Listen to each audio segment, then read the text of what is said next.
Hi and welcome to another lesson on General English. അപ്പോൾ നിങ്ങൾക്ക് already അറിയാവുന്ന ഒരു സംഗതിയാണ് നമ്മൾ കേരള PSCയുടെ 2026 നടക്കുന്ന ആ ഒരു ഡിഗ്രി ലെവൽ പ്രിലിമിനറി എക്സാമിന്റെ എല്ലാ ക്ലാസ്സസും നമ്മൾ യൂട്യൂബ് വഴി നിങ്ങൾക്ക് നൽകുന്നതാണ് അല്ലേ. അപ്പോൾ ഇതിനൊക്കെ തന്നെ ഡീറ്റെയിൽഡ് ആയിട്ടുള്ള നോട്ട്സ് ഉണ്ട്, ഇതിന്റെ പ്രാക്ടീസിനുള്ള ക്വസ്റ്റ്യൻസ് നിങ്ങൾക്ക് ഞാൻ നൽകുന്നു. അതേപോലെ തന്നെ നമ്മൾ മോക്ക് ടെസ്റ്റ്, മോഡൽ എക്സാം ഇതെല്ലാം കണ്ടക്ട് ചെയ്ത് എങ്ങനെയാണ് ഒരു ഒരു ഒരു ഒരു ഫിസിക്കൽ സെന്ററിൽ പോയി നിങ്ങൾ പഠിക്കുകയാണെങ്കിൽ എന്ത് എക്സ്പീരിയൻസ് അവിടെ നിന്ന് ലഭിക്കുന്നോ അതേ എക്സ്പീരിയൻസ് ലഭിക്കത്തക്ക രീതിയിൽ, അതേ നോളജ് ലഭിക്കത്തക്ക രീതിയിൽ തന്നെയാണ് ഈ ക്ലാസ്സുകളും നിങ്ങൾക്ക് അറേഞ്ച് ചെയ്തിട്ടുള്ളത്.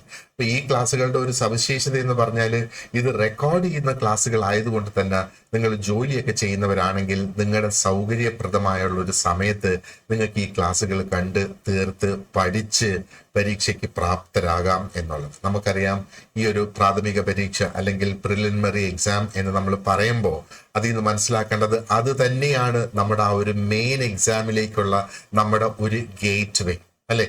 ഈ ഒരു കടമ്പ കടന്നുവെങ്കിൽ മാത്രമേ നമ്മൾ നമ്മുടെ മെയിൻ എക്സാമിലേക്ക് എത്തുകയുള്ളൂ. ഇത് എല്ലാ എക്സാംസിനും ബാധകമല്ല, പക്ഷെ ഒരുപാടധികം ആപ്ലിക്കൻസ് വരാൻ സാധ്യതയുള്ള എക്സാംസ് ലൈക്ക് SI പോലെയൊക്കെയുള്ള ആ പോലീസിന്റെ ടെസ്റ്റുകൾ PSC നടത്തുന്നത്, അതിനൊക്കെ ഇത് വളരെയധികം ബാധകമായിട്ട് തന്നെ വരും. അല്ലെങ്കിൽ അതിനൊക്കെ മാൻഡേറ്ററി ആയിട്ട് ഈ ഒരു പ്രിലിംസ് അല്ലെങ്കിൽ പ്രാഥമിക പരീക്ഷ ഉണ്ടാകും എന്നുള്ളതാണ്. പിന്നെ മറ്റൊരു സവിശേഷത എന്ന് പറയുന്നത് നമ്മൾ ഇവിടെ കവർ ചെയ്യുന്ന ഈ ടോപ്പിക്സ്, പ്രത്യേകിച്ചും ഇപ്പം നമ്മൾ ഇംഗ്ലീഷ് നോക്കുവാണെന്നുണ്ടെങ്കിൽ നമ്മളിപ്പം SIയുടെ മെയിൻ എക്സാംസ് ഒരു എക്സാമ്പിൾ ആയിട്ട് എടുക്കുക, അതിനകത്ത് ഇതേ ടോപ്പിക്സ് വീണ്ടും വരുന്നുണ്ട്. ആകെ ഡിഫറൻസ് എന്ന് പറയുന്നത് ഇവിടെ അത് മൊത്തം 20 മാർക്കിന്റെ ചോദ്യങ്ങളാണ് വരുന്നതെങ്കിൽ നിങ്ങളുടെ മെയിൻ എക്സാമിന് ഇതിന് 10 മാർക്കിന്റെ ചോദ്യങ്ങൾ മാത്രമേ വരികയുള്ളൂ. അപ്പോ SIയുടെ പരീക്ഷ തന്നെ നമ്മൾ വീണ്ടും എടുക്കുകയാണെങ്കിൽ ഇവിടെ നിങ്ങൾ ഇത് നല്ലതുപോലെ പഠിച്ച് പ്രിപ്പയർ ചെയ്യുകയാണെങ്കിൽ നിങ്ങൾക്ക് അത്രയും കൂടെ സമയം SIയുടെ സ്പെഷ്യൽ ടോപ്പിക്സിന് വേണ്ടിയിട്ട് നമുക്ക് സ്പെൻഡ് ചെയ്യാം അല്ലെ. ഇപ്പൊ സ്പെഷ്യൽ ടോപ്പിക്സ് എന്ന് പറയുമ്പോഴത്തേക്ക് അതിനകത്ത് ഏകദേശം 45 മാർക്കിന്റെ ചോദ്യങ്ങൾ തന്നെയാണ് അതിൽ വരിക. ആൻഡ് വളരെ വാസ്റ്റ് ആണ് സ്പെഷ്യൽ ടോപ്പിക്സിന്റെ ആ ഒരു സിലബസ് നമ്മൾ നോക്കിയാൽ. SIയുടെ മാത്രമല്ല മറ്റനേകം ഒരുപാട് എക്സാംസ്, അപ്പൊ ഇപ്പം ഫോറസ്റ്റ് ഡിപ്പാർട്ട്മെന്റിലേക്കായിരുന്നാലും റവന്യൂ ഡിപ്പാർട്ട്മെന്റിലേക്കൊക്കെ ആയിരുന്നാലും ശരി തന്നെ, വില്ലേജ് അസിസ്റ്റന്റ് എന്നൊക്കെ പറയുന്നതിനൊക്കെ നമുക്ക് പ്രിലിംസ് പലപ്പോഴും ബാധകമായിട്ട് വരാറുണ്ട്. So prepare well. ഈ ചാനൽ സബ്സ്ക്രൈബ് ചെയ്തിട്ടില്ലെങ്കിൽ ഒന്ന് സബ്സ്ക്രൈബ് ചെയ്യുക, because that is the inspiration for me. അതാണ് എനിക്കുണ്ടാകുന്ന ആ ഒരു പ്രചോദനം, കൂടുതൽ ലെസൺസ് വളരെ കൃത്യമായിട്ട് എന്താ പറയേണ്ടത് സമയബന്ധിതമായിട്ട് നിങ്ങളുടെ മുന്നിൽ എത്തിക്കുക എന്നുള്ളത്. അതേപോലെ നിങ്ങളുടെ ഫ്രണ്ട്സും ഒക്കെ ഈ കോഴ്സസിന് പ്രിപ്പയർ ചെയ്യുന്നുണ്ട്, ഈ എക്സാംസിന് പ്രിപ്പയർ ചെയ്യുന്നുണ്ടെങ്കിൽ തീർച്ചയായിട്ടും അവരെയും അറിയിക്കുക. ഇതേ കണക്ക് കംപ്ലീറ്റ് ക്ലാസ് നിങ്ങൾക്ക് യൂട്യൂബ് വഴി അവൈലബിൾ ആണ് എന്നുള്ളത്. ഓക്കെ, അപ്പോൾ ഇന്നത്തെ നമ്മുടെ ടോപ്പിക് എന്ന് പറയുന്നത് വേർബ്സ് ആണ്. വേർബ് എന്ന് പറഞ്ഞാൽ നമുക്കറിയാം മലയാളത്തില് ക്രിയാപദങ്ങൾ എന്നാണ്. ഈ വാക്കുകൾക്ക് വളരെയധികം പ്രത്യേകതകളുണ്ട്, അത് നമ്മൾ ഒരു സെന്റൻസിൽ ഉപയോഗിക്കും. വേർബ്സിനെ നമ്മൾ കൃത്യമായിട്ട് പഠിക്കുക എന്ന് പറയുമ്പോൾ അതിന് ഒരുപാടധികം കാരണങ്ങൾ അതിന്റെ പിന്നിലുണ്ട്. ഇപ്പൊ നമ്മളിപ്പം ടെൻസസ് നമുക്ക് മറ്റൊരു എന്താ പറയേണ്ടത് ഒരു ടോപ്പിക്കാണ്. ടെൻസ് എന്ന് പറഞ്ഞാൽ ആ സെന്റൻസിനകത്ത് കാലം നിർണയിക്കുന്ന വാക്കുകളാണ് ടെൻസസ് എന്ന് പറയുന്നത് അല്ലെ. അപ്പോ ടെൻസസ് എന്ന് പറയുമ്പോഴത്തേക്ക് അത് ടെൻസ് ഓഫ് ദ വേർബ് എന്നാണ്, ക്രിയാപദത്തിന്റെ ടെൻസ് ആണ്. സെന്റൻസിൽ മറ്റൊരു വാക്കിന്റെയും രൂപം മാറുന്നില്ല. സെന്റൻസിൽ ആകെ മാറുന്നത് ഈ ക്രിയാപദങ്ങൾ മാത്രമാണ് അതിനകത്ത് മാറുന്നത്.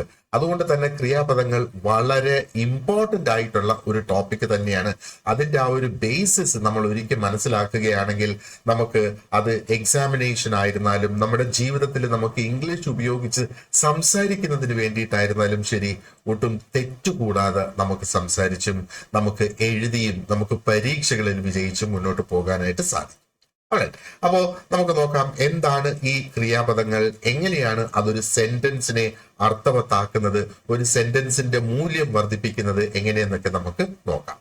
അപ്പൊ ശരിക്കും ഈ ഒരു വേർബ് അല്ലെങ്കിൽ ക്രിയാപദം വളരെ എന്താ പറയേണ്ടത് ഒരു സെന്റൻസിന്റെ അർത്ഥം കംപ്ലീറ്റ് ആയിട്ട് മാറ്റിമറിക്കാൻ കഴിയുന്ന ഒരൊറ്റ വാക്ക് എന്ന നിലയിൽ നമുക്ക് അതിനെ കാണാം. അപ്പോ ഇത് ശരിക്കും കാണിക്കുന്നത് എന്താണ്? ഇത് ഒരു പ്രവൃത്തിനെയാണ് കാണിക്കുന്നത്, ഒരു ആക്ഷനെയാണ് കാണിക്കുന്നത്. നമ്മൾ ഏറ്റവും അധികം നമ്മൾ സെന്റൻസസ് ഉപയോഗിക്കാറുള്ളത് നമ്മൾ ആക്ഷൻസിനെ കുറിച്ചാണ് നമ്മൾ പറയുന്നത് അല്ലെ. നമ്മൾ പുറത്ത് പോയപ്പോ എന്ത് ചെയ്തു, വീട്ടിലിരുന്ന് എന്ത് ചെയ്തു, ഇനി നാളെ എന്ത് ചെയ്യും, ഇന്നലെ എന്ത് ചെയ്തു, ഇനി മറ്റന്നാൾ എന്ത് ചെയ്യും, അടുത്ത വർഷം എന്ത് ചെയ്യും. നോക്ക്, എല്ലാം നമ്മൾ ചെയ്യുന്ന കാര്യങ്ങളെ കുറിച്ചിട്ടാണ് ഈ വേർബ്സ് പറയുന്നത്. അപ്പോ ഒരു പക്ഷേ അതൊരു ആക്ഷനെ ആകാം അത് സൂചിപ്പിക്കുന്നത്, ഇനി അതും അല്ലെങ്കിൽ ഒരു ഇവന്റിനെ ആകാം അത് സൂചിപ്പിക്കുന്നത്, ഇനി അതും അല്ലെങ്കിൽ ഒരു അവസ്ഥ, ഒരു സ്റ്റേറ്റ് ഓഫ് ബീയിങ്, അതാണ് ഒരു അവസ്ഥ, ആ ഒരു അവസ്ഥയെ ആകാം ഇത് സൂചിപ്പിക്കുന്നത്. അപ്പോ ഈ കാരണങ്ങൾ കൊണ്ട് തന്നെ എന്താ പറയേണ്ടത്, ഗ്രാമറിനെ സംബന്ധിച്ചിടത്തോളം ഒരു സെന്റൻസിന്റെ ഹൃദയ ഭാഗമാണ് വേർബ് എന്ന് പറയുന്നത്. നമുക്കറിയാം, ഒരു സെന്റൻസ് നമ്മൾ നോക്കുമ്പോൾ അതൊരു കൂട്ടം വാക്കുകൾ അല്ലെ, അതിനെ ഒരു പ്രത്യേക രീതിയിൽ അടുക്കി പറക്കി വെച്ച് നമ്മൾ പറയുന്നതാണ് ആ ഒരു സെന്റൻസ് എന്ന് പറയുന്നത്.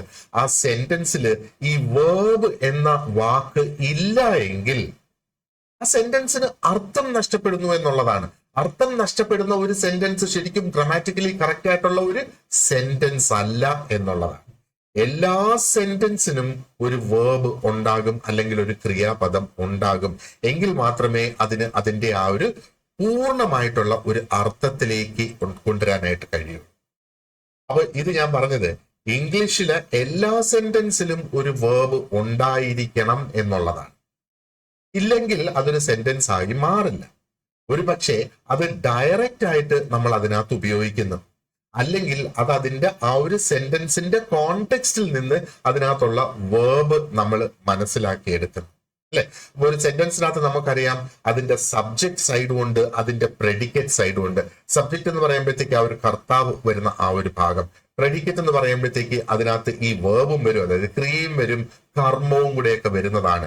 അപ്പോൾ എന്താണ് ആ ഒരു കർത്താവ് ചെയ്യുന്നത്, അല്ലെങ്കിൽ ആ ഒരു കർത്താവിന്റെ എക്സ്പീരിയൻസ്, കർത്താവ് അനുഭവിക്കുന്നത്, അതൊക്കെ പറയുന്നതിന് വേണ്ടിയിട്ട്, അല്ലെങ്കിൽ ആ ഒരു കർത്താവിന്റെ അവസ്ഥ എന്താണ് എന്നൊക്കെ പറയുന്നതിന് വേണ്ടിയിട്ട് നമ്മൾ ഉപയോഗിക്കുന്ന വാക്കുകളാണ് ഈ ക്രിയാപദങ്ങൾ, വേർബ്സ് എന്ന് പറയുന്നത്. ഒരു സെന്റൻസിനെ കുറിച്ചൊന്ന് ചിന്തിച്ചു നോക്കുക. ഒരു കുട്ടികൾ ഉറങ്ങാറുണ്ട് എന്നുള്ള ആ ഒരു സെന്റൻസ്, അതിനെ ഇംഗ്ലീഷിൽ നമുക്ക് പറയണമെങ്കിൽ ദ ചൈൽഡ് സ്ലീപ്സ് എന്നാണ് അവിടെ പറയുന്നത്. അപ്പൊ ഇവിടെ സ്ലീപ്പ് എന്നല്ല, സ്ലീപ്സ്. അതിന്റെ എൻഡില്, സ്ലീപ്പിന്റെ എൻഡില് എഴുതുമ്പം നമ്മളൊരു എസും കൂടെ ചേർക്കുന്ന, പറയുമ്പം എന്ന ഒരു സൗണ്ടും കൂടെ നമ്മൾ അവിടെ കൊണ്ടുവരികയാണ്. അങ്ങനെയാണ് നമ്മൾ അതിനെ സ്ലീപ്സ് എന്നാക്കുന്നത്. അപ്പൊ ഇവിടെ ആ വാക്കിനെ ഒന്ന് ഒഴിവാക്കി നോക്കിയേ, ദ ചൈൽഡ് എന്ന് മാത്രമായിരിക്കും അത് വരിക അല്ലെ. അപ്പൊ ആ കുട്ടി എന്ത് ചെയ്യുന്നു, അല്ലെങ്കിൽ എന്താണ് ആ കുട്ടിയെ പറ്റി നമ്മൾ പറയാൻ ഉദ്ദേശിക്കുന്നത്, കുട്ടി ഉറങ്ങാറുണ്ട്, ദ ചൈൽഡ് സ്ലീപ്സ്. ആ സ്ലീപ്സ് എന്ന വാക്കും കൂടെ അവിടെ വന്നെങ്കിൽ മാത്രമേ അത് ഒരു പൂർണ്ണ സെന്റൻസ് ആയിട്ട് മാറുകയുള്ളൂ. ഇനി ഗ്രാമർ ചോദ്യങ്ങളെ സംബന്ധിച്ചിടത്തോളം, നമ്മൾ PSCയെ സംബന്ധിച്ചിടത്തോളം നമ്മൾ നോക്കുകയാണെന്നുണ്ടെങ്കിൽ ഈ ഒരു ക്രിയാപദത്തിന് പല രൂപങ്ങളുണ്ട്. അതിന് സിമ്പിൾ പ്രസന്റ് ഉണ്ട്, സിമ്പിൾ പ്രസന്റ് ടെൻസ് ഉണ്ട്, സിമ്പിൾ പാസ്റ്റ് ടെൻസ് ഉണ്ട്, സിമ്പിൾ ഫ്യൂച്ചർ ടെൻസ് ഉണ്ട്. അതേപോലെ നമ്മൾ മെയിൻ കാറ്റഗറീസ് പറയുകയാണെങ്കിൽ പാസ്റ്റും പ്രസന്റും ഫ്യൂച്ചറും എന്ന് പറയാം. അപ്പൊ ഈ പാസ്റ്റും പ്രസന്റും ഫ്യൂച്ചറിന് 4 രൂപങ്ങൾ വേറെ തന്നെയുണ്ട്. അത് നമ്മൾ ടെൻസസ് പഠിക്കുന്നതിന്റെ കൂട്ടത്തിൽ നമ്മൾ അത് പഠിക്കും. പക്ഷെ ഇവിടെ ആ കറക്റ്റ് ആയിട്ടുള്ള ഒരു ടെൻസിന്റെ രൂപം നമുക്കൊരു സെന്റൻസിൽ ഉപയോഗിക്കണം അല്ലെ. അപ്പൊ സ്ലീപ്പ് എന്ന് പറഞ്ഞ ആ ഒരു വാക്ക് തന്നെ എടുത്താല് അതിനെ സ്ലീപ്പ് എന്ന് പറയാം, സ്ലീപ്സ് എന്ന് പറയാം, സ്ലെപ്റ്റ് എന്ന് പറയാം, വിൽ സ്ലീപ്പ് എന്ന് പറയാം, ഇസ് സ്ലീപ്പിംഗ് എന്ന് നമുക്ക് പറയാം, അല്ലെങ്കിൽ ആർ സ്ലീപ്പിംഗ് എന്ന് നമുക്ക് പറയാം. നമുക്ക് പല രീതിയിൽ നമ്മൾ അതിനെ കൊണ്ടുവരുന്നത്. അപ്പൊ ആ വാക്കുകൾ മാത്രം, ഈ ക്രിയാപദങ്ങൾ മാത്രമാണ് ആ സെന്റൻസിനകത്ത് നമ്മൾ മാറ്റി, ആ സെന്റൻസിന്റെ അർത്ഥം തന്നെ പൂർണ്ണമായിട്ട് മാറ്റി നമ്മൾ ഉപയോഗിക്കുന്നത്. അപ്പോ ആ ഒരു വേർബിന്റെ അല്ലെ ക്രിയാപദത്തിന്റെ കറക്റ്റ് രൂപം നമുക്ക് ഉപയോഗിക്കാനായിട്ട് പഠിക്കേണ്ടതായിട്ടുണ്ട്. അതിനെ ബേസ് ചെയ്ത് ചോദ്യങ്ങൾ വരും PSCയുടെ സൈഡിൽ നിന്ന്. അതേപോലെ ടെൻസിന്റെ ഉപയോഗം അല്ലെ, ഈ കാലങ്ങൾ കാണിക്കുന്നതിന് വേണ്ടിയിട്ട് ടെൻസിന്റെ ഉപയോഗം, ആ ഉപയോഗത്തെ ബേസ് ചെയ്ത് നമുക്ക് ചോദ്യങ്ങൾ വരും. അതേപോലെ സബ്ജക്ട് വേർബ് എഗ്രിമെന്റ്, ഞാൻ കഴിഞ്ഞ ഒരു ക്ലാസ്സിൽ പറഞ്ഞിരുന്നു, നമുക്ക് ഇംഗ്ലീഷില് സബ്ജക്ട്, അതായത് കർത്താവിന്റെ ആ ഒരു ഭാഗവും എന്താ പറയണ്ടേ, ഏകവചനവും ബഹുവചനവുമായിട്ട് വരും, സിംഗുലറും പ്ലൂറലുമായിട്ട് വരും അല്ലെ. അപ്പൊ കഴിഞ്ഞ വീഡിയോയിൽ ഞാനത് പറഞ്ഞിട്ടുണ്ടായിരുന്നു. അതേപോലെ ഈ ക്രിയാപദങ്ങൾക്കും അതിന്റെ ഏകവചനത്തിന്റെ രൂപമുണ്ട്, അതിന്റെ ബഹുവചനത്തിന്റെ രൂപമുണ്ട്. അതായത് അതിനൊരു സിംഗുലർ ഫോം ഉണ്ട്, അതിനൊരു പ്ലൂറൽ ഫോം ഉണ്ട്. മലയാളത്തിന് അങ്ങനെയില്ല. പക്ഷെ ഇംഗ്ലീഷിന്റെ ഒരു സവിശേഷതയാണ് ഈ ക്രിയാപദങ്ങൾ അല്ലെങ്കിൽ വേർബ്സിന് അതിന് ഒരു സിംഗുലർ ആൻഡ് ഒരു പ്ലൂറൽ ഫോം ഉണ്ട് എന്നുള്ളത്. ഇപ്പം നമുക്ക് ഈ വേർബിന്റെ പേര്, അതായത് ആ ഒരു ആക്ഷന്റെ പേര്, ഓക്കെ, നമ്മൾ ഈറ്റ് എന്ന് പറഞ്ഞാൽ കഴിക്കുക എന്നുള്ളതാണ്. ഈറ്റ് എന്ന് പറഞ്ഞാൽ അത് ഒരു വ്യക്തി കഴിച്ചുകൊണ്ടിരിക്കുന്നെന്നോ വ്യക്തി കഴിച്ചു കഴിഞ്ഞെന്നോ അതോ ഇനി കഴിക്കുമെന്നോ എന്നുള്ള അർത്ഥം അതിനകത്ത് വരുന്നില്ല. കഴിക്കുക എന്നുള്ള ആ ഒരു ആക്ഷന്റെ പേര് മാത്രമാണത്. അതേപോലെ വാക്ക് എന്ന് പറഞ്ഞാലോ, വാക്ക് എന്ന് പറഞ്ഞാൽ നടക്കുക എന്നാണ് അർത്ഥം. അല്ലാതെ നടക്കുന്നുവെന്നോ നടന്നുവെന്നോ ഇനി നടക്കുമെന്നോ ഉള്ള അർത്ഥം അതിനകത്ത് വരുന്നില്ല. നടക്കുക, നടക്കാറുണ്ട് എന്നൊക്കെ പറയുന്നത്, അതായത് നടക്കുക എന്നുള്ള ആ ഒരു പ്രവൃത്തിയുടെ പേരാണ് ഈ വാക്ക് എന്ന് പറയുമ്പോഴത്തേക്ക്. ആ പേര് തന്നെ നമ്മൾ എന്താ പറയേണ്ടത്, അതിന്റെ സിംഗുലർ ഉണ്ട്, പ്ലൂറൽ ഫോം ഉണ്ട്. ഇപ്പൊ നമുക്കറിയാം നാമങ്ങളുടെ സിംഗുലർ എന്ന് പറയുന്ന, ഉദാഹരണത്തിന് നമ്മളൊരു പേന എടുക്കുക, അതിന് നമ്മൾ സിംഗുലർ ഫോമിൽ പറയുന്നത് എന്താ, പെൻ എന്ന് പറയും. അതിനെ നമുക്ക് ബഹുവചനത്തിൽ പറയണമെങ്കിലോ പ്ലൂറൽ ആക്കി പറയണമെങ്കിലോ നമ്മൾ പെൻസ് എന്ന് പറയും. അതിന്റെ അറ്റത്ത് സൗണ്ടും കൂടെ ചേർത്ത് പെൻസ് എന്ന് പറയും. അല്ലെങ്കിൽ എഴുതുമ്പോൾ നമ്മളൊരു എസും കൂടെ ചേർത്ത് പെൻസ് എന്ന് നമ്മളവിടെ പറയും. വേർബ്സിന് അല്ലെ ക്രിയാപദങ്ങൾക്ക് ഇതിന്റെ നേരെ വിപരീതമായ റൂളാണ് വരിക. അപ്പം വാക്ക് എന്ന് പറഞ്ഞാൽ അത് എന്താണ്, വാക്ക് എന്ന് പറഞ്ഞാൽ അത് പ്ലൂറൽ രൂപമാണ്, ബഹുവചനമാണ്. വാക്സ് എന്ന് പറയുമ്പോഴാണ്, അതായത് നൗൺസിന് നമ്മൾ ചെയ്യുന്നതിന്റെ നേരെ വിപരീതമായിട്ടുള്ള ആ ഒരു സൗണ്ടിന്റെ ആപ്ലിക്കേഷൻ കൊണ്ടുവരുമ്പോൾ അത് എന്താ പറയണ്ടേ, സിംഗുലർ ആയിട്ട് മാറും. അപ്പോ റൺ പ്ലൂറൽ ആണ്, റൺസ് സിംഗുലർ ആണ്. അപ്പൊ ഈ സബ്ജക്ട് വേർബ് എഗ്രിമെന്റ് എന്ന് പറയുമ്പോഴത്തേക്ക് എന്താ, സബ്ജക്ട് സിംഗുലർ ആണെങ്കിൽ വേർബും സിംഗുലർ ആയിരിക്കണം. അപ്പോ he wax every day, she runs every day. അതേപോലെ ഇനി സബ്ജക്ട് പ്ലൂറൽ ആണെങ്കിലോ ദേ ഉപയോഗിക്കാം, അല്ലെങ്കിൽ വി ഉപയോഗിക്കാം. അപ്പൊ പ്ലൂറലായി. ദേ റൺ എവറി ഡേ, അവരെല്ലാ ദിവസവും ഓടാറുണ്ട്. വി ഈറ്റ് എവറി ഡേ, നമ്മൾ എല്ലാ ദിവസവും കഴിക്കാറുണ്ട്. അല്ല, അങ്ങനെയാണ് ആ ഒരു സബ്ജക്ട് വേർബ് എഗ്രിമെന്റ് വരിക. ഇതൊക്കെ വളരെ ബേസിക് ആയിട്ട്, എന്നാൽ PSC സംബന്ധിച്ചിടത്തോളം വളരെ പ്രധാനപ്പെട്ട കോൺസെപ്റ്റ്സ് ആണ്. ഇതിനെ ബേസ് ചെയ്ത് നമുക്ക് ചോദ്യങ്ങൾ വരാം. അതേപോലെ നമ്മൾ ചിലപ്പോ വേർബിന്റെ ഏത് രൂപമാണ് കൊടുത്തിരിക്കുന്നത് എന്ന് നമ്മൾ ഐഡന്റിഫൈ ചെയ്യേണ്ടതായിട്ടുള്ള തരത്തിലുള്ള ചോദ്യങ്ങളും അവിടെ വരും. അപ്പൊ ഇത് വളരെ പ്രധാനപ്പെട്ട ഒരു ലെസൺ ആണ്. ഈ വേർബ്സിനെ കുറിച്ച് നമ്മൾ മനസ്സിലാക്കുക. അപ്പോൾ ഒത്തിരി അധികം കോമൺ ആയിട്ട് നമ്മൾ ഉണ്ടാക്കുന്ന ഗ്രാമാറ്റിക്കൽ മിസ്റ്റേക്സ്, എറേഴ്സ് നമുക്ക് അവോയ്ഡ് ചെയ്ത് നമ്മുടെ ആ ഒരു സെന്റൻസ് കറക്ഷൻ പോലെയുള്ള ക്വസ്റ്റ്യൻസ് വരുമ്പോൾ അതിനെ നമുക്ക് കൃത്യമായിട്ട് ഉത്തരം കൊടുക്കാനായിട്ട് നമുക്ക് സാധിക്കും എന്നുള്ളത്. ഓക്കെ, ഇനി എന്താണ് ഈ ഒരു വേർബ് എന്ന് പറയുന്നത്? നമ്മൾ ഓൾറെഡി അത് പറഞ്ഞു കഴിഞ്ഞു.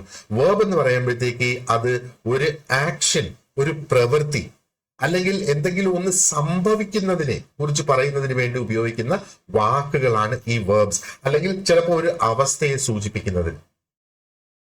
അവന് പനിയാണ്, അപ്പൊ അവന്റെ അവസ്ഥ എന്താ, പനി പിടിച്ച് സുഖമില്ലാതെ കിടക്കുന്ന ഒരവസ്ഥ. അപ്പൊ പനി എന്ന് പറയുന്ന വാക്ക് ഒരു ആക്ഷൻ അല്ല, അല്ലേ? അപ്പൊ അവിടെയും നമുക്ക് പറയണമെങ്കിൽ ഒരു വേർബ് അവിടെ വേണം. അപ്പൊ നമുക്ക് വേണമെങ്കിൽ പറയാം he is ill, is is. അപ്പൊ is അല്ലെങ്കിൽ are അല്ലെങ്കിൽ am എന്നൊക്കെ പറയുന്ന വാക്കുകൾ ഒരു യഥാർത്ഥ വേർബ് അല്ല. ഇതിനെയാണ് ഓക്സിലറി വേർബ്സ് എന്ന് പറയുന്നത്.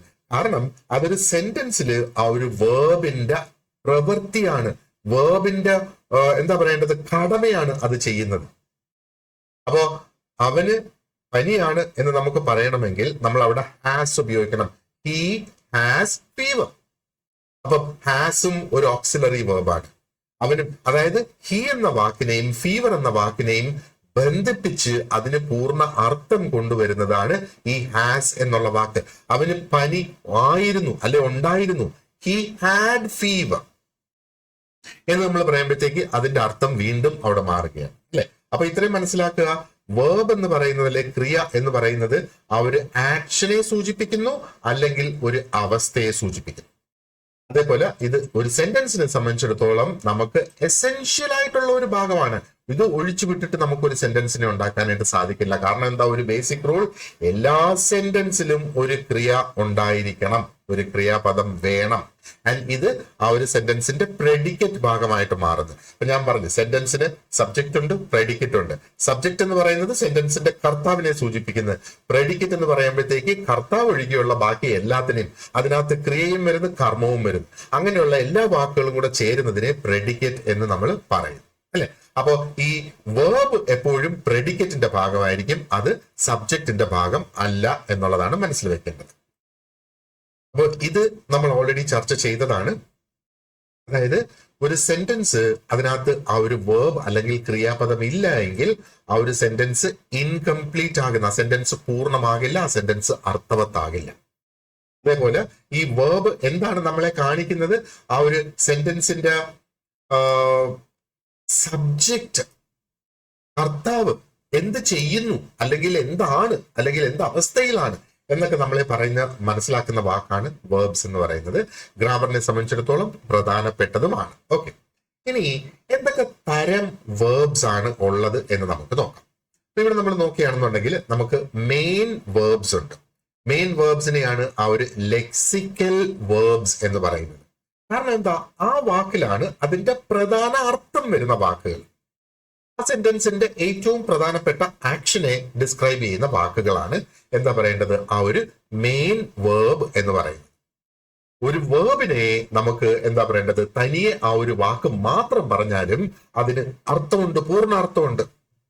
റൺ എന്ന് മാത്രം പറഞ്ഞാൽ നമുക്കറിയാം ഓടുക എന്ന ഒരു പൂർണ്ണമായ അർത്ഥം അതിനകത്തുണ്ട്. സ്ലീപ്പ് എന്ന് പറഞ്ഞാൽ നമുക്കറിയാം ഉറങ്ങുക എന്നുള്ള ഒരു പൂർണ്ണ അർത്ഥം അതിനകത്തുണ്ട്. പക്ഷേ അത് ആരുറങ്ങുന്നോ, എപ്പോ ഉറങ്ങുന്നോ, അങ്ങനെയൊന്നും പറയുന്നില്ല.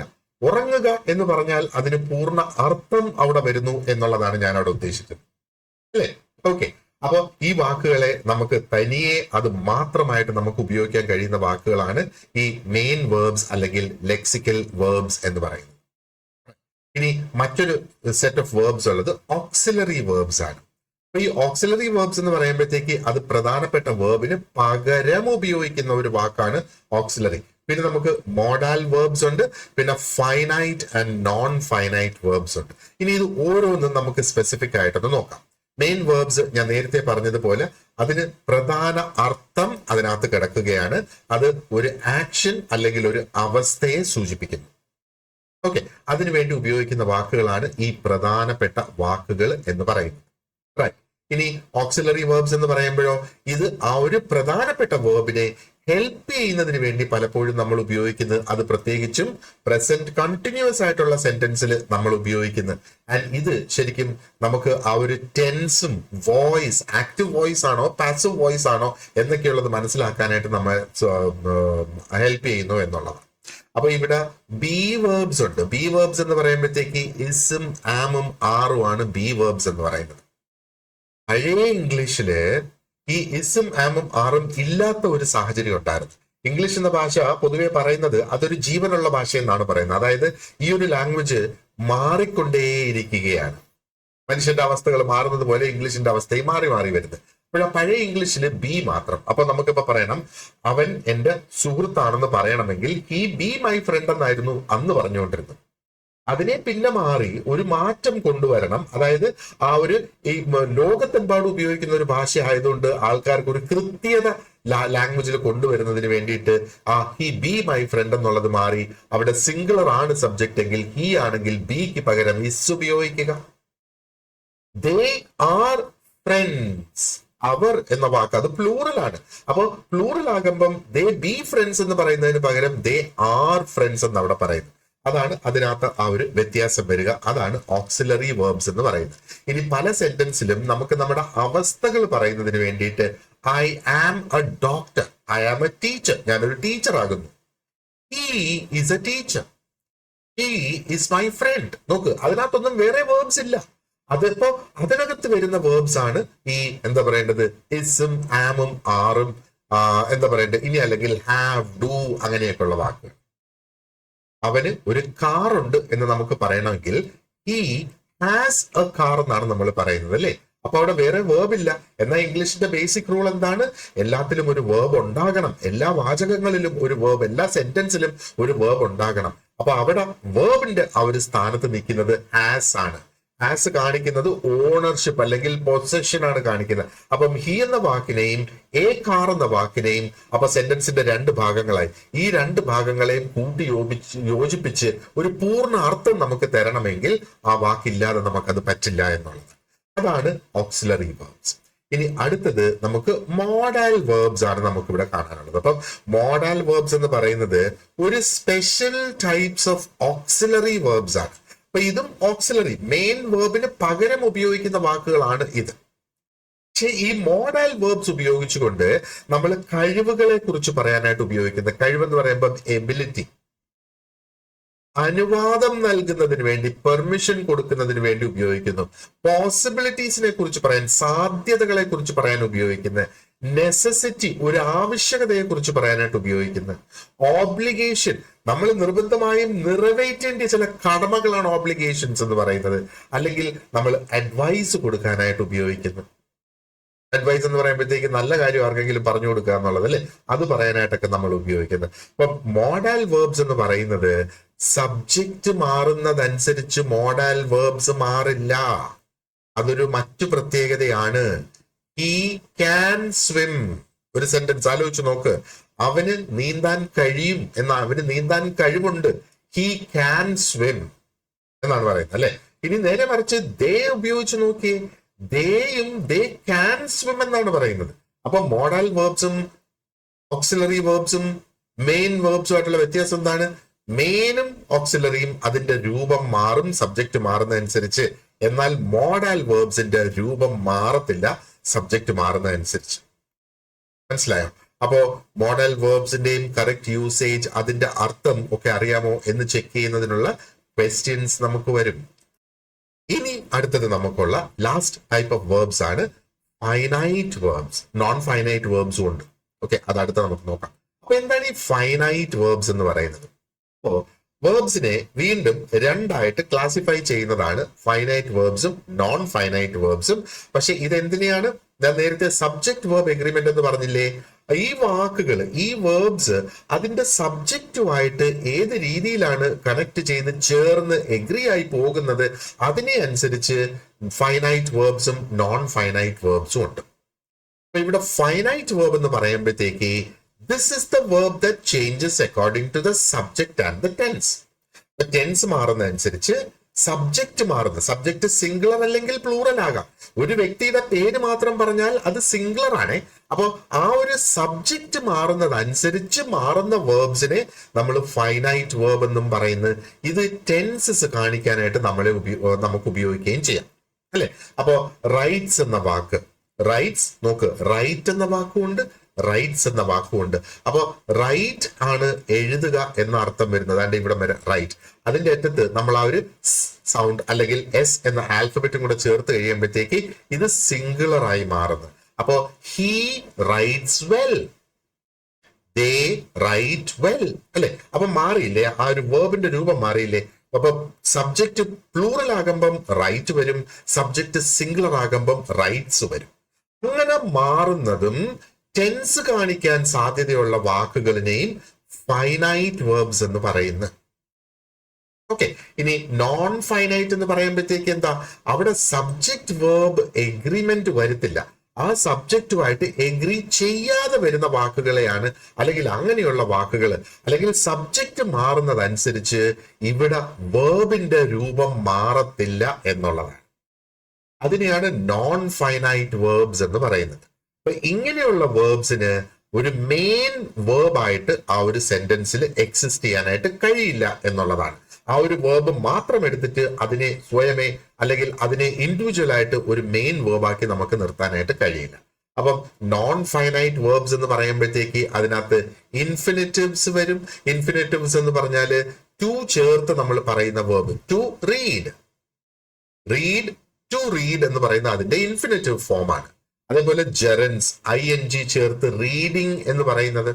അതേപോലെ പാർട്ടിസിപ്പിൾസ് ചേർത്തിട്ട് പറയുന്ന ആ ഒരു വേർബ്സ്. അപ്പോ എന്താ പറയേണ്ടത്? നമ്മൾ ഇവിടെ മനസ്സിലാക്കേണ്ടത്, ഇപ്പൊ ഒന്ന് ആലോചിച്ച് നോക്കുക. വായന ഒരു നല്ല ശീലമാണ്. ബുക്ക് വായിക്കുന്നത് ഒരു നല്ല ശീലമാണ്, അല്ലെ ബുക്ക് വായന ഒരു നല്ല ശീലം. അങ്ങനെയുള്ള ഒരു സെന്റൻസ് നമുക്ക് ഇംഗ്ലീഷിൽ പറയണമെങ്കിൽ നമ്മൾ പറയേണ്ടത് എന്താ? To read is a good habit. അതിനെ നമുക്ക് reading is a good habit എന്നും പറയാം. അപ്പൊ റീഡിംഗ് എന്ന് പറഞ്ഞാൽ ജെറൻഡ് ആണ്, ING ഫോം ആണ് റീഡിംഗ് എന്ന് പറയുന്നത്. അതിനെ ജെറൻസ് എന്ന മറ്റൊരു വാക്ക് ഉപയോഗിക്കുന്നത്. അതേപോലെ ഇൻഫിനിറ്റീവ്സ് ടു റീഡ് എന്നുള്ളതാണ് അവിടെ ആ ഒരു ഇൻഫിനിറ്റീവ് പാർട്ട് വരിക. അപ്പൊ PSC പലപ്പോഴും ഈ ഫൈനൈറ്റും നോൺ ഫൈനൈറ്റ് വേർബ്സും കോമൺ ആയിട്ട് സെന്റൻസസിൽ ടെസ്റ്റ് ചെയ്യാറുണ്ട്. അപ്പൊ അതൊരു സെന്റൻസ് അനാലിസിസ്, എറർ കണ്ടെത്തുക, അങ്ങനെയൊക്കെയുള്ള സംഗതികൾക്ക് വേണ്ടിയിട്ട് അത് ഉപയോഗിക്കാറുണ്ട് എന്നുള്ളതാണ് ഈ finite and non finite verbs എന്ന് പറയുന്നത്. ഓക്കെ, അപ്പോ ഒന്ന് ആലോചിച്ച് നോക്കുക. He is writing a letter. അവള് ഒരു കത്ത് എഴുതിക്കൊണ്ടിരിക്കുന്നു. She is writing a letter. അപ്പൊ ഇവിടെ ഇസ് റൈറ്റിംഗ് ആണ് ഫുൾ വേർബ് എന്ന് പറയുന്നത്. ഇവിടെ ഇസ് അതിന്റെ ഓക്സിലറി വേർബ്. ആ റൈറ്റിംഗ് എന്ന വാക്കിനെ സഹായിക്കാനും അതിപ്പോൾ നടന്നുകൊണ്ടിരിക്കുകയാണ് എന്ന് സൂചിപ്പിക്കാനും ഉപയോഗിക്കുന്ന വാക്കാണ് ഇസ് എന്ന് പറയുന്നത്. റൈറ്റിംഗ് ആണ് അവിടെ പ്രധാനപ്പെട്ട വേർബ് അല്ലെങ്കിൽ മെയിൻ വേർബ് എന്ന് പറയുന്നത്. ഹി ക്യാൻ സ്വിം, നമ്മൾ നേരത്തെ പറഞ്ഞതുപോലെ she can drive, she can speak in French എന്നൊക്കെ നമ്മൾ പറയാം. അപ്പൊ ക്യാൻ നമ്മൾ ഉപയോഗിക്കുമ്പോഴത്തേക്ക് അത് അവരൊരു മോഡൽ വേർബ് ആയിട്ട് വരുന്നു എന്നുള്ളതാണ്. ഓക്കെ, അപ്പോ വേർബ്സിന്റെ ആ രൂപങ്ങളുടെ ലെസൺ നമ്മൾ ഇവിടെ കംപ്ലീറ്റ് ചെയ്ത് നോക്ക്. ഇവിടെ ഇപ്പൊ നമ്മൾ പഠിക്കുന്നത് എന്താണ്? ഈ പാർട്സ് ഓഫ് സ്പീച്ച് ആണ്. അതായത് 8 parts of speech. Parts of speech എന്ന് ഉദ്ദേശിക്കുമ്പോൾ ആ ഫുൾ സെന്റൻസിനെ നമ്മൾ മനസ്സിൽ കാണുക. നമ്മൾ പറയുന്ന അല്ലെങ്കിൽ എഴുതുന്ന ആ ഒരു ഫുൾ സെന്റൻസ്. ഈ സെന്റൻസിനകത്ത് വരാൻ സാധ്യതയുള്ള വാക്കുകൾ ഈ പാർട്സ് ഓഫ് സ്പീച്ചിൽ നിന്ന് ഏതെങ്കിലുമൊക്കെ ആയിരിക്കും. കാരണം ഒരു സെന്റൻസിനകത്ത് വരാൻ സാധ്യതയുള്ള വാക്കുകൾ ഈ ഏതെങ്കിലും ഒരു പാർട്ട് ഓഫ് സ്പീച്ചിന്റെ ഭാഗമായിട്ടായിരിക്കും വരുന്നത്. പാർട്സ് ഓഫ് സ്പീച്ച് എന്ന് പറയുമ്പോഴത്തേക്ക് അത് സെന്റൻസിൽ ഉപയോഗിക്കുന്ന വാക്കുകളുടെ അവരുടെ ഫങ്ഷൻ അനുസരിച്ച് ആ വാക്കുകളെ തരം തിരിക്കുന്ന ഒരു രീതിയാണ് പാർട്സ് ഓഫ് സ്പീച്ച് എന്ന് പറയുന്നത്. നമ്മുടെ സിലബസിന്റെ ഭാഗമാണത്. അപ്പൊ ഈ പാർട്സ് ഓഫ് സ്പീച്ച് എന്ന് പറയുന്ന ആ ഒരു ബേസിക് കോൺസെപ്റ്റ് നമുക്ക് മനസ്സിലാക്കുമ്പോഴാണ് ഇതിനെ ബേസ് ചെയ്ത് എങ്ങനെയൊക്കെ ചോദ്യങ്ങൾ വരാം. പാർട്സ് ഓഫ് സ്പീച്ച് മാത്രം എടുത്തൊരു ചോദ്യം വന്നില്ല എങ്കിൽ പോലും അതിനെ മറ്റ് കോൺസെപ്റ്റ്സും ഒക്കെ ആയിട്ട്, പ്രത്യേകിച്ചും ടെൻസും ഒക്കെ ആയിട്ട് കണക്ട് ചെയ്ത് വരുമ്പോൾ നമുക്ക് എന്താ പറയേണ്ടത്, വളരെ പ്രധാനപ്പെട്ടതാണ്. ഇതറിയാതെ അത് നമുക്ക് ചെയ്യാനായിട്ട് കഴിയില്ല. ആ വേർബിന്റെ കറക്റ്റ് ആയിട്ടുള്ള രൂപം ചൂസ് ചെയ്യുക എന്ന് പറയുന്നത്, ആ വേർബ് ഏതാണ് എന്ന് ഐഡന്റിഫൈ ചെയ്യുക, ടൈപ്പ് ഓഫ് വേർബ് ഐഡന്റിഫൈ ചെയ്യാനുള്ള തരത്തിലുള്ള ചോദ്യങ്ങൾ വരാം. ആ ഒരു സെന്റൻസിനകത്തുള്ള എറർ സ്പോട്ട് ചെയ്യുക എന്ന് പറഞ്ഞുള്ള ചോദ്യങ്ങൾ നമുക്ക് വരാം. ഇനി സെന്റൻസിനെ ട്രാൻസ്ഫോം ചെയ്യുക, അതൊരു ഹൈ ലെവൽ ടോപ്പിക് ആണ്. അതിനെ ബേസ് ചെയ്ത് നമുക്ക് ചോദ്യങ്ങൾ ഉണ്ടാകും. അപ്പൊ ആ ഒരു ട്രാൻസ്ഫോർമേഷന് നമുക്ക് മനസ്സിലാക്കണമെങ്കിൽ ഈ വേർബ്സിന്റെ കറക്റ്റ് രൂപങ്ങൾ നമ്മൾ അറിഞ്ഞിരിക്കണം എന്നുള്ളത്. ഇനി ഇതിപ്പോ നമ്മൾ മൂന്നാമത്തെ പാർട്ട് ഓഫ് സ്പീച്ച് ആണ് വേർബ് എന്ന് പറയുന്നത്. നാലാമത്തേത് ഇനി അഡ്ജക്റ്റീവ്സ് ആണ്.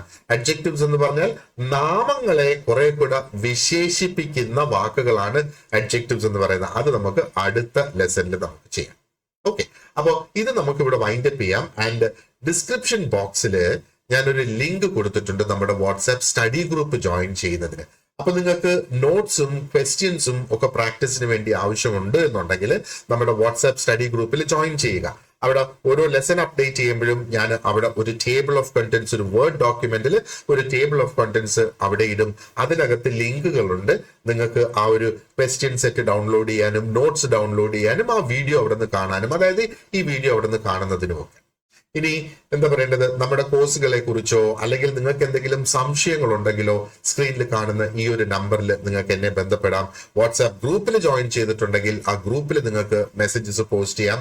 ഞാൻ അതിന് നിങ്ങൾക്ക് മറുപടി തരും. എന്ത് തരം ചോദ്യം ആയിക്കോട്ടെ നിങ്ങളുടെ മനസ്സിൽ വരുന്നത് അത് അവിടെ പോസ്റ്റ് ചെയ്തോളൂ. No question is a silly question. ഒരു ചോദ്യവും ഒരു എന്താ പറയണ്ടേ അർത്ഥമില്ലാത്ത ഒരു ചോദ്യം ആണ് എന്ന് വിചാരിക്കരുത്. എല്ലാ ചോദ്യങ്ങളും പ്രധാനപ്പെട്ട ചോദ്യങ്ങളാണ്. നമ്മൾ ചോദ്യങ്ങൾ ചോദിക്കുന്നത് കൊണ്ടാണ് ഈ ലോകത്ത് പോലും പല കാര്യങ്ങളും കണ്ടുപിടിക്കാനായിട്ട് സാധിച്ചിട്ടുള്ളത്. അല്ലെങ്കിൽ ഈ ലോകം തന്നെ മുന്നോട്ട് പോകുന്നത് നമ്മൾ ചോദിക്കുന്നത് കൊണ്ടാണ്. എന്തുകൊണ്ട് സൂര്യൻ ഉദിക്കുന്നു? എന്തുകൊണ്ട് ആ ആപ്പിൾ താഴേക്ക് വീണത് മുകളിലേക്ക് പോയില്ല?